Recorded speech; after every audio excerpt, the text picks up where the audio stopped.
Topping news tonight, Grand Bahamians have long awaited improvements to the Rand Memorial Hospital that was damaged following Hurricane Dorian. Today, our Raven Davis speaks with the Grand Bahama Health Services Administrator, who announced that the modular units have been mounted and will be ready for use in the coming weeks. Here's that report. The erection of 2 large modular units for the special pathogens and rehab units, signaling imminent improvements to this island's primary healthcare facility.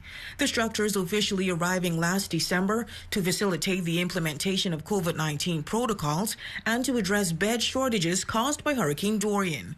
Grand Bahama Health Services Administrator Jessica Cartwright saying that unforeseen delays hampered efforts to mobilize the structures, but notes that work is ongoing. We were able to execute, as you would have seen last week, with the crane on site, putting those units on the piles that were constructed, and now we are securing them. We did some of the securing last week, and we're continuing to do that, as well as the tie-ins for our infrastructure for the buildings. Several key services were disrupted and patients were relegated to the porch outside as they waited for care.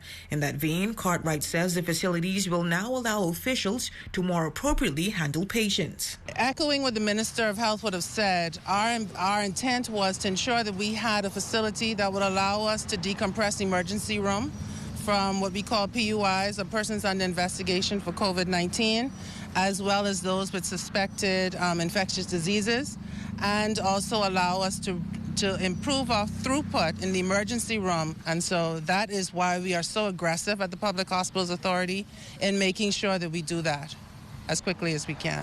The special pathogens unit sits in the parking lot at the front area at the ambulance base of the emergency section, while the rehab unit is on the opposite side of the front lobby, just across from the Freeport Community Clinic.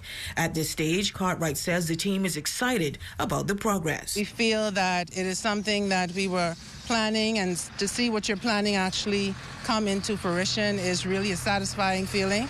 And we're just hoping that we can move in as quickly as possible at this point. Now, officials envision that these hurricane-resistant units will be ready for use as an inpatient space within the next 3 weeks. For the Bahamas Tonight, the Northern Edition, I'm Raven Davis.